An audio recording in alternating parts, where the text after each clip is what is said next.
In the heart of Louisiana, where the cypress trees rise from the swamps and the air hangs heavy with the scent of moss and magnolia, there are stories that have never been told in polite company.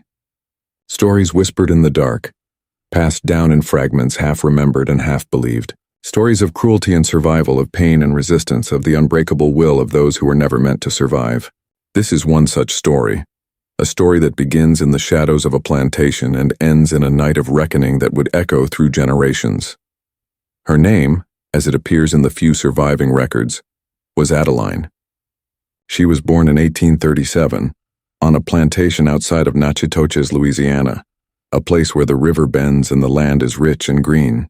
The plantation was called Belle Rive, though there was little beauty in the lives of those who worked its fields. Adeline's mother, Celeste, was a house slave, known for her quiet strength and her skill with a needle. Her father's name was never recorded, but the overseer's ledger notes that Adeline was of mixed blood, a phrase that carried its own weight in a world built on the careful measurement of skin and lineage. From the moment she could walk, Adeline was put to work. At first she carried water to the field hands, her small feet sinking into the mud, her arms trembling with the weight of the bucket. Later she learned to sew, to cook, to clean, to keep her head down and her eyes averted. She learned to listen without seeming to hear, to remember every word spoken in the big house, to anticipate the moods of those who held her fate in their hands. She learned above all to endure. The master of Belle Rive was a man named Lucien Duval, a figure both feared and admired in the parish. He was known for his wealth, his temper, and his taste for cruelty.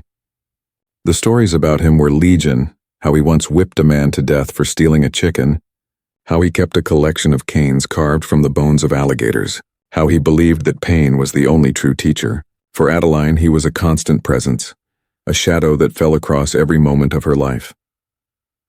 By the time she was 12, Adeline had already seen more suffering than most people could imagine. She had watched friends sold away, had nursed her mother through fevers and bruises, had learned to hide her tears behind a mask of obedience. But there was a fire in her that would not be extinguished, a stubborn refusal to accept the world as it was. She read the Bible in secret, tracing the words with her finger late at night, searching for promises of deliverance. She listened to the old stories told in the quarters, stories of Africa, of freedom, of spirits who watched over the lost and the broken. As she grew older, Adeline's beauty became both a blessing and a curse. She was tall and slender, with skin the color of polished mahogany and eyes that seemed to see everything. The other slaves whispered that she was touched, that she had a gift for knowing things before they happened. The mistress of the house, Madame Duval, took notice of her, bringing her into the big house to serve as a lady's maid. It was a promotion of sorts, but it came with its own dangers. The master's eyes lingered on her too long, his voice too soft when he called her name. The years that followed were a blur of work and fear, of small kindnesses and great cruelties. Adeline learned to move silently, to anticipate every need, to disappear when the master's temper flared. She bore the scars of his anger, marks on her back, her arms, her spirit, but she also learned to fight in her own way. She stole food for the children in the quarters, whispered warnings when the overseer was in a foul mood, hid the sick in the woods when fever swept through the plantation. She became a symbol of hope, a quiet leader among the enslaved, a reminder that even in the darkest night there was still a spark of resistance. It was in the spring of 1854 that everything changed. Adeline was 17. Her mother had died the previous winter and the plantation was on the brink of ruin. The cotton crop had failed, the master's debts were mounting, and the overseer had grown more brutal in his efforts to wring every ounce of labor from the fields. The slaves whispered of escape, of rebellion, of the day when the chains would finally break. Adeline listened, her heart pounding with fear and hope. One night, as the moon rose over the bayou, Adeline was summoned to the master's study. She knew what it meant. She had seen the look in his eyes, had heard the stories from the other women. She walked through the silent house, her footsteps echoing on the polished floor, her hands clenched at her sides. The master was waiting, his face flushed with drink, his voice slurred and menacing. What happened in that room would haunt Adeline for the rest of her life. The details are lost to history, but the scars remained on her body, on her soul, on the memory of everyone who knew her. She emerged from the study broken but not defeated, her eyes burning with a new resolve. She knew in that moment that she could not survive another night in Belle Reve. She knew that escape was no longer a dream, but a necessity. The days that followed were a blur of planning and fear. Adeline moved through the house like a ghost, gathering what she could, food, a knife, a scrap of cloth to bind her wounds. She whispered to the others in the quarters, warning them to be ready, to watch for the signal. She studied the master's habits, the patterns of the guards, the routes through the swamp. She waited for the right moment, for the night when the moon was dark and the air was thick with the promise of rain. That night came at last, a night when the world seemed to hold its breath. The rain fell in sheets, drumming on the roof, turning the yard to mud. The master was drunk, the overseer asleep, the guards huddled in the barn. Adeline slipped from her room, her heart pounding, her hands steady. She moved through the house with the silence of a shadow, her bare feet leaving no trace on the polished floor. She found the master in his study, slumped over his desk, a bottle of whiskey at his elbow. He looked up as she entered, his eyes bleary, his mouth twisted in a sneer. He called her by a name that was not hers, a name that belonged to no one. She did not answer. She moved closer, the knife hidden in the folds of her dress, her breath coming in short, sharp bursts. What happened next is a matter of legend. Some say she acted in self-defense, that the master lunged at her and she struck out in terror. Others say it was a moment of cold calculation, a reckoning long overdue. The truth, as always, lies somewhere in between. What is certain is that when the sun rose over Belle Reve, the master was dead, and Adeline was gone. The plantation erupted in chaos. The overseer found the body, the room spattered with blood, the knife still clutched in the master's hand. The slaves whispered of vengeance, of justice, of a night when the world was turned upside down. The authorities were called. The dogs set loose, the swamp searched for any sign of the runaway girl. But Adeline had vanished, swallowed by the bayou, her fate unknown. In the years that followed, her story became a legend, a tale told in the quarters, in the fields, in the hush of midnight. Some said she had been caught and hanged, her body left as a warning to others. Some said she had made it to New Orleans, had found freedom among the free people of color, had started a new life under a new name. Some said she haunted the swamps, a spirit of vengeance, watching over those who still suffered. But for those who knew her, who had seen the fire in her eyes, there was only one truth. Adeline had fought back. She had refused to be broken. She had carved her own destiny, with blood and courage and the unbreakable will to survive. The legend of Adeline did not die with the dawn. As the sun rose over Belle Reve, painting the wet fields in gold and crimson, the plantation was gripped by a fear it had never known. The master's body was discovered by the cook, who screamed so loudly that the sound carried all the way to the quarters. The overseer, roused from his sleep, stormed into the house, his boots leaving muddy prints on the polished floor. He found Lucien Duval sprawled across his desk, the room in disarray, the air thick with the metallic scent of blood and whiskey. The knife, a kitchen blade with a bone handle, was still embedded in the master's chest. The news spread like wildfire. Within an hour, every soul on the plantation knew what had happened. The slaves gathered in small, tense groups, whispering prayers and warnings. Some wept openly, fearing the retribution that would surely follow. Others, older and more hardened, nodded grimly, as if they had always known this day would come.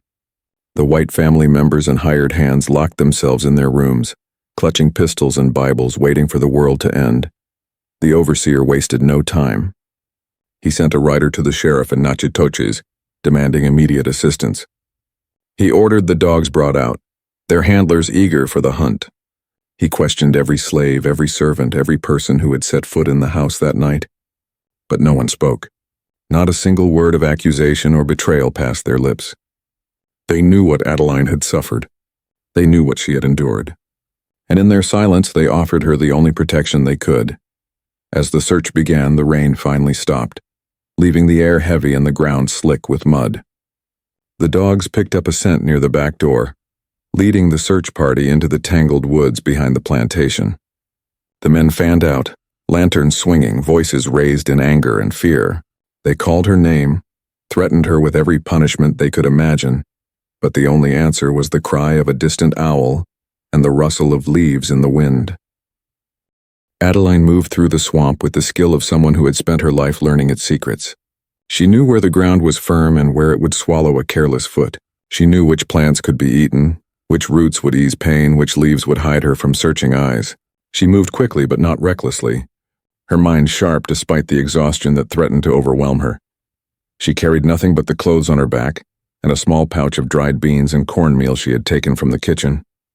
Her feet were bare, her dress torn, her hands stained with blood and mud. She did not look back. Every step was a prayer, every breath a promise. I will not die here. I will not be caught. As night fell, the searchers returned to Belle Rive, empty-handed and furious.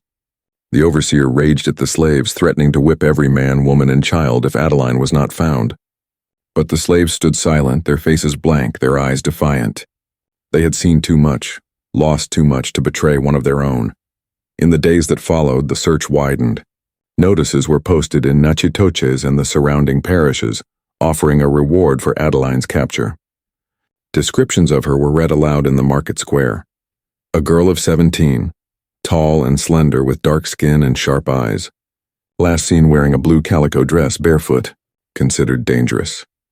The word dangerous was underlined, a warning to anyone who might think to help her. But help came, as it always did, from unexpected places. In the swamps, Adeline found allies among the Maroons, runaway slaves who had built hidden communities deep in the bayou. They took her in, fed her, tended her wounds, and listened to her story. They told her their own tales of escape and survival, of battles fought and lost, of loved ones left behind. They taught her how to move unseen, how to find water, how to read the signs of the land. For weeks, Adeline lived among them, her body healing, her spirit growing stronger. She learned to trust again, to laugh, to hope. She listened to the elders as they spoke of Africa, of ancestors who had crossed the ocean in chains but had never forgotten who they were. She learned songs and languages she did not know, songs of mourning and resistance, of freedom and home. But she knew she could not stay forever. The Maroon camps were always at risk, always hunted by the slave catchers and their dogs. Adeline's presence brought danger, and she refused to be the cause of another's suffering. When the time came, she thanked her hosts, promising to remember their kindness and set out once more into the wild. Her journey took her south, toward the river and the promise of New Orleans. She traveled by night, hiding by day, always alert for the sound of pursuit. She crossed paths with other runaways, with free people of color who risked everything to help her, with abolitionists who whispered of safe houses and secret routes. Each encounter was a test of trust, a gamble with her life as the stake. In the city, Adeline found a world unlike any she had known. New Orleans was a place of contradictions, wealth and poverty, freedom and bondage, beauty and brutality. She found work as a laundress, blending in among the thousands of women who toiled in the city's back alleys and courtyards.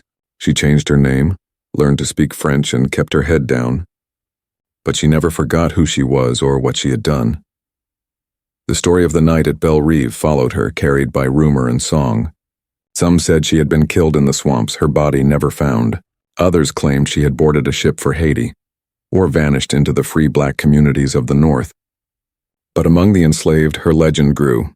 She became a symbol of resistance, a name whispered in the dark as a promise that even the most broken could fight back. Years passed. The Civil War came and went, bringing freedom to some and new forms of suffering to others. Adeline survived, her life a testament to the power of will and the strength of hope. She never returned to Belle Rive, never saw the fields where she had been born, but she carried the memory of that place with her always, the pain, the loss, the night when she had chosen to fight rather than submit. In the end, Adeline's story is not just one of violence or vengeance. It is a story of survival, of a girl who refused to be defined by the cruelty of others. It is a story of a community that protected its own, of strangers who risked everything for a chance at freedom. It is a story that asks us to remember not just the horrors of the past, but the courage of those who endured them. In the years after her escape, Adeline's name became a kind of password among those who still lived in bondage. In the hush of the quarters, mothers would hush their children with stories of the girl who had vanished into the night, who had faced down the master and lived to tell the tale. For the youngest, it was a ghost story, a warning to be careful, to keep secrets, to trust only those who had earned it. For the elders, it was a spark of hope, a reminder that even the most powerful could be brought low. that the world could be changed by the courage of one determined soul. Adeline's life in New Orleans was a study in reinvention. She took the name Marie, a common enough name in the city, and let her old life fade into rumor and legend. She found a room in a crowded boarding house in the Faubourg Treme, a neighborhood alive with music, laughter, and the constant movement of people from every corner of the world. The city was a crossroads, French, Spanish, African, Caribbean, American, and in its chaos, Adeline found a kind of freedom she had never known. She worked long hours as a laundress, her hands raw from lye and water, her back aching from the weight of wet linens. The work was hard, but it was honest, and it paid enough to keep her fed and sheltered. She learned to move through the city without drawing attention, to blend in with the crowds, to listen more than she spoke. She learned the rhythms of the streets, the vendors calling out their wares, the church bells marking the hours, the distant sound of drums from Congo Square. But even in the city, danger was never far away. The laws of Louisiana were harsh, and the line between freedom and slavery was thin and easily crossed. Patrols roamed the streets searching for runaways, demanding papers from anyone who looked out of place. Adeline kept her head down, her story straight, her eyes always on the nearest escape route. She carried a small knife in her apron, a reminder of the night that had changed her life forever. Despite the risks, Adeline found moments of joy. She made friends among the other women at the laundry, women who had their own stories of loss and survival. She learned to laugh again, to sing the old songs, to dance in the courtyards on Sunday afternoons. She found solace in the church, in the quiet rituals of prayer and candlelight, in the comfort of a community that understood suffering and endurance. As the years passed, Adeline's confidence grew. She began to help others, runaways who arrived in the city with nothing but the clothes on their backs, women fleeing abusive masters, children separated from their families. She became known as someone who could be trusted, someone who would not ask questions, someone who would risk her own safety to help another find freedom. She hid people in her tiny room, found them work, taught them how to survive in the city's labyrinth of alleys and markets. Her reputation spread, and soon she was part of a loose network of free people of color, abolitionists, and sympathetic whites who worked together to move fugitives north. They used coded messages, secret knocks, and hidden compartments in wagons to outwit the patrols. Adeline became a conductor on this underground railroad, her own experience making her both cautious and bold. She never forgot the fear of being hunted, the terror of discovery, but she refused to let it rule her life. One night, a young girl arrived at Adeline's door, her face streaked with tears, her dress torn and muddy. She was no older than Adeline had been on the night she escaped Belle Rive. The girl's name was Josie, and she had run from a plantation near Baton Rouge after her master tried to sell her away from her mother. Adeline took her in, fed her, and listened to her story. She saw in Josie the same fire, the same stubborn refusal to be broken. Over the next weeks, Adeline helped Josie find work, taught her how to read the city signs, how to avoid the patrols, how to trust her instincts. She watched as Josie grew stronger, more confident, more sure of herself. When the time came, Adeline arranged for Josie to travel north to a safe house in Cincinnati, where she would be beyond the reach of the slave catchers. As she watched Josie board the riverboat, Adeline felt a surge of pride and sorrow. Pride in the girl's courage, sorrow for the world that made such courage necessary. Adeline's own life remained precarious. She lived with the constant fear of discovery, of betrayal, of being dragged back to the world she had fought so hard to escape. But she also lived with purpose, with the knowledge that her actions mattered, that she was part of something larger than herself. She kept the memory of Belle Rive alive, not as a wound but as a lesson, a reminder of what she had survived, and what she would never allow to happen again. The years rolled on and the city changed around her. The tensions between North and South grew sharper, the talk of war more urgent. Adeline listened to the news in the markets, heard the rumors of abolitionists in the North, of slave revolts in the Caribbean, of a world on the brink of transformation. She wondered what freedom would look like if it would ever truly come, if she would live to see the day when no one would have to run, when no one would have to hide. Through it all, Adeline remained a survivor. She kept her secrets, guarded her heart, but never lost her sense of hope. She wrote letters to the Maroons in the swamps, to the friends she had made along the way, to the children she had helped escape. She told them to be brave, to hold on, to remember that even in the darkest night there was always a way out. Her story, once whispered in fear, became a beacon for others. The legend of the girl who had escaped Belle Reve, who had faced down her master and vanished into the night, grew with each telling.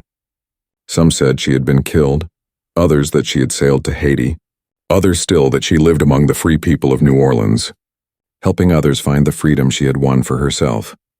For Adeline, the truth was simpler.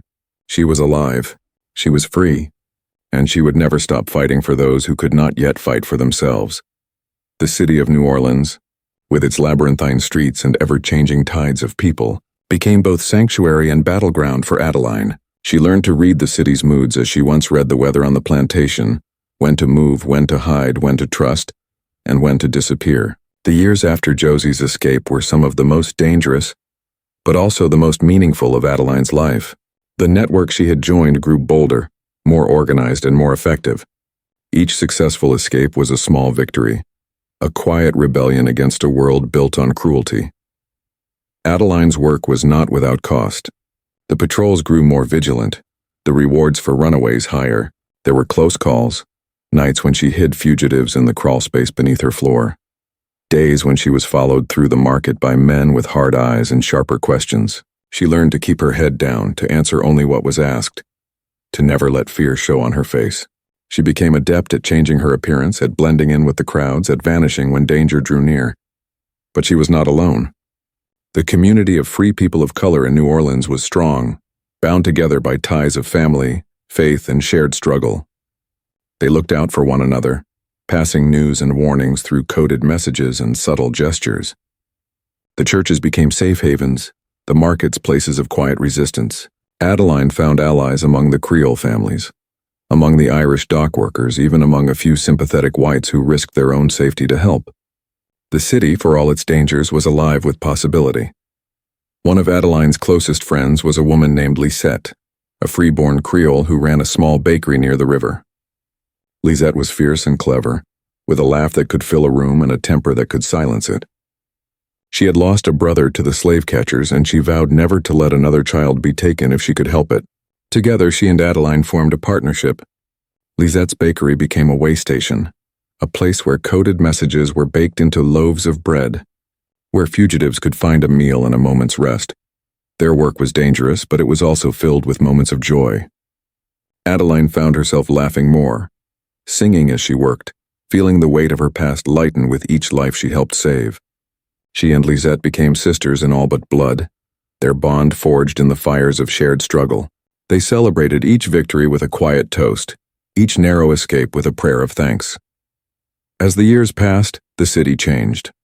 The talk of war grew louder, the lines between North and South more sharply drawn. Adeline listened to the debates in the taverns, the sermons in the churches, the whispers in the markets. She heard stories of men and women who had made it all the way to Canada, of families reunited, of slave catchers turned away by angry crowds.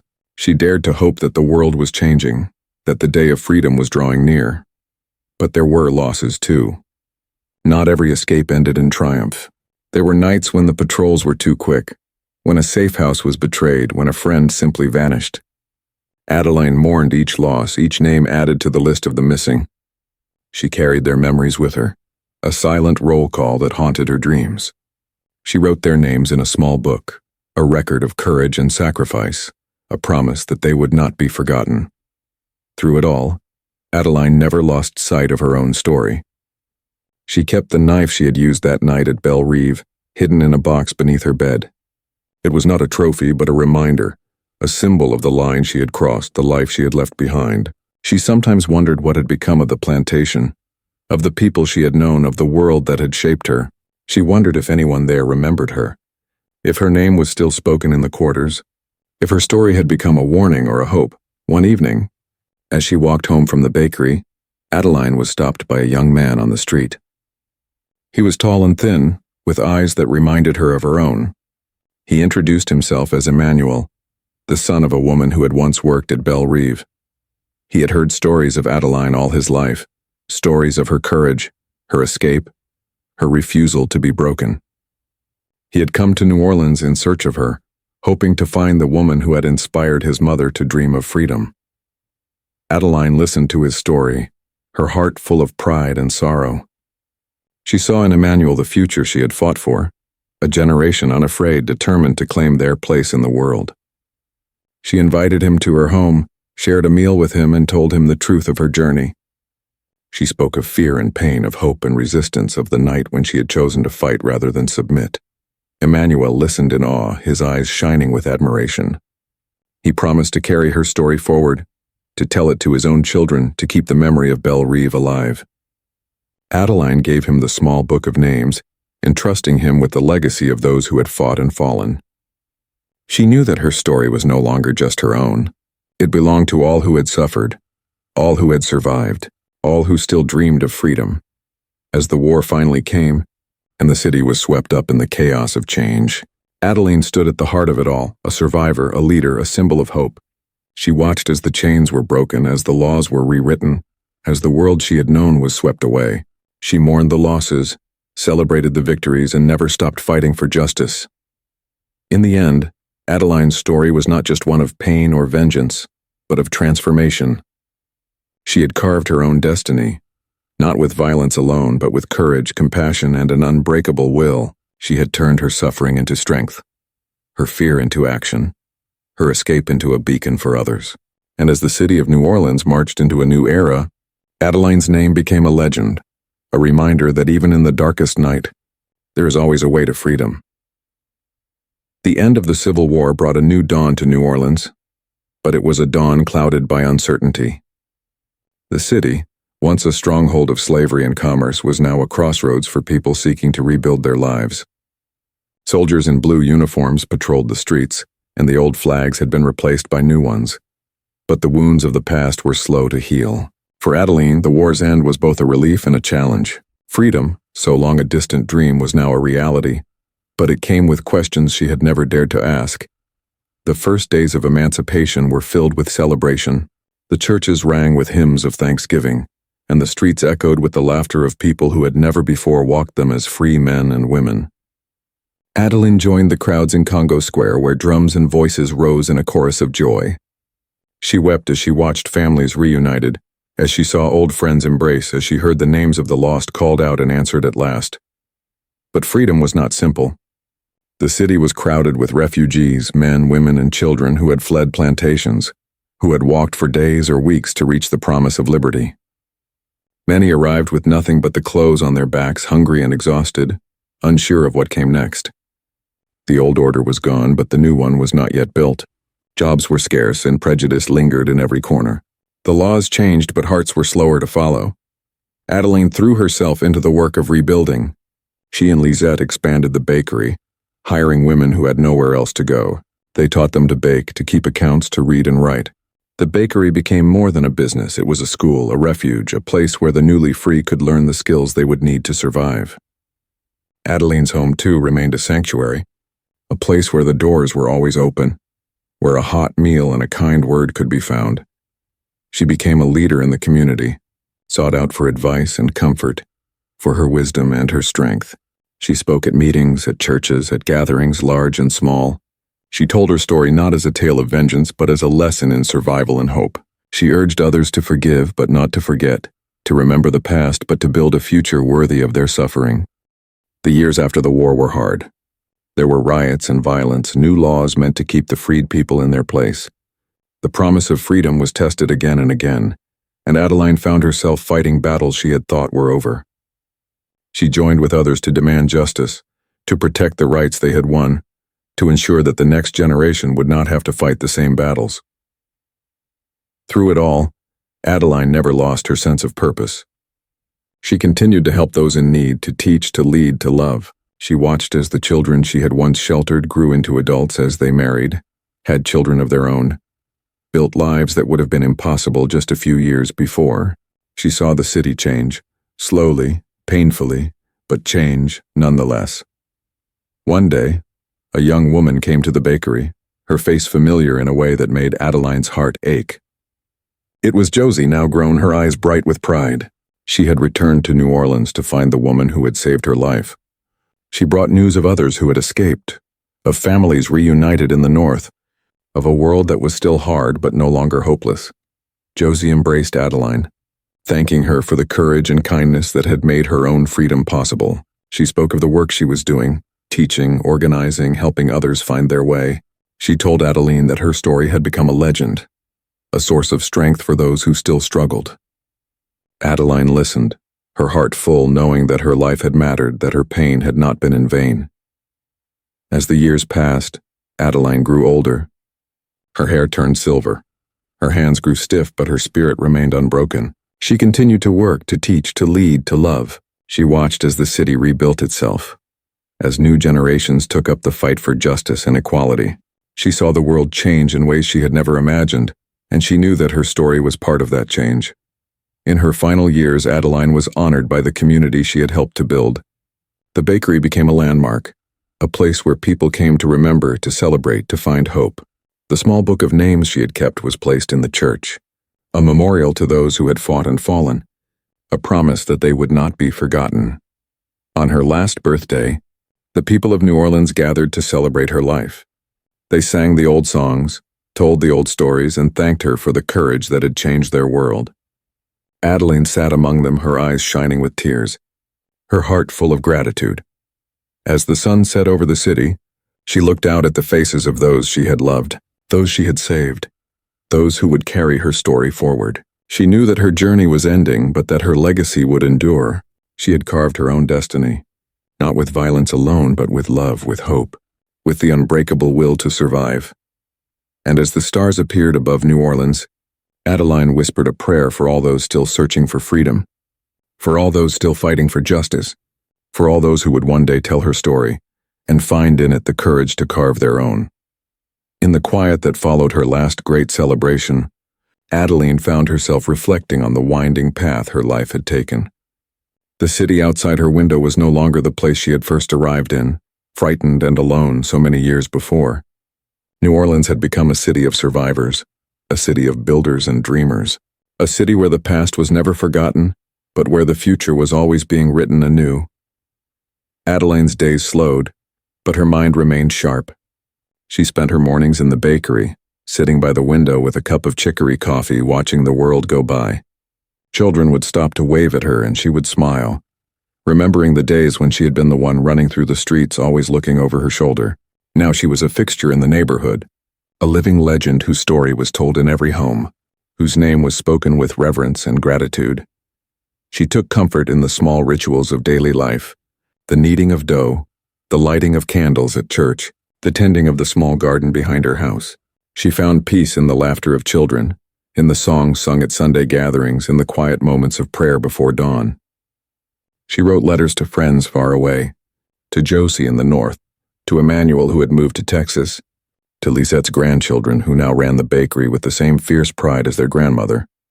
But even in these peaceful years, Adeline never forgot the lessons of her youth. She kept the knife from Belle Reve, now wrapped in a piece of linen and hidden in a box beneath her bed. She would take it out sometimes, running her fingers over the worn handle, remembering the night when everything had changed. It was not a weapon anymore, but a relic, a reminder of the line she had crossed, of the courage she had found when she needed it most. As the city grew and changed, so too did the world beyond its borders. The Reconstruction years brought hope and disappointment in equal measure. There were new schools, new laws, new opportunities, but also new dangers. The promise of freedom was tested again and again, and Adeline watched as the next generation took up the fight she had begun. She saw young men and women march in the streets, demand their rights, refuse to be silenced. She saw the old hatreds flare up, but she also saw new alliances, new dreams, new possibilities. Adeline became a mentor to many. Young women came to her for advice, for comfort, for the wisdom that only a lifetime of struggle could provide. She told them her story, not as a tale of vengeance, but as a lesson in survival and hope. She urged them to be brave, to trust themselves, to never let anyone tell them what they could or could not become. She taught them to read and write, to keep their own records, to remember the names of those who had come before. One spring, a group of school children came to the bakery on a field trip. Their teacher, a young woman named Clara, introduced Adeline as the bravest woman in New Orleans. The children listened in awe as Adeline told them about her journey, about the night she escaped, about the friends who had helped her along the way. She showed them the small book of names, now worn and faded, and told them that every name was a story, every story a lesson, every lesson a promise. Freedom, she told them, is not something you are given. It is something you take, something you fight for, something you protect. It is a gift, but it is also a responsibility. Never forget that. The children left the bakery that day with a new sense of pride, a new understanding of the world and their place in it. Adeline watched them go, her heart full, knowing that her story would live on in their hearts and minds. As the years passed, Adeline's health began to fail. She grew weaker, her steps slower, her voice softer. But her spirit remained unbroken. She continued to write, to teach, to lead, to love. She spent her last days surrounded by friends and family, by the children and grandchildren of those she had helped, by the community she had built with her own hands. On her final night, as the city slept, Adeline sat by her window, looking out at the moonlit streets. She thought of Belle Reve, of the swamp, of the night she had chosen to fight rather than submit. She thought of the friends she had lost, of the lives she had saved, of the world she had helped to change. She whispered a prayer for all those still searching for freedom, for all those still fighting for justice, for all those who would one day tell her story and find in it the courage to carve their own. When the sun rose, Adeline was gone. The city mourned her passing, but they also celebrated her life. The bakery was draped in black, but inside the ovens burned bright. The bread was sweet and the stories flowed like music. The small book of names was placed in the church, a memorial to those who had fought and fallen, a promise that they would not be forgotten. Adeline's funeral was attended by hundreds, old friends, young children, strangers who had only heard her name. They sang the old songs, told the old stories, and thanked her for the courage that had changed their world. As the procession wound through the streets, people stepped out of their homes to pay their respects, to honor the woman who had shown them that even in the darkest night, there is always a way to freedom. And as the city of New Orleans moved forward, Adeline's name became a legend, a reminder that the most tortured soul can become the bravest, that the smallest act of resistance can change the world, that the story of one woman's escape can become the story of a people's liberation.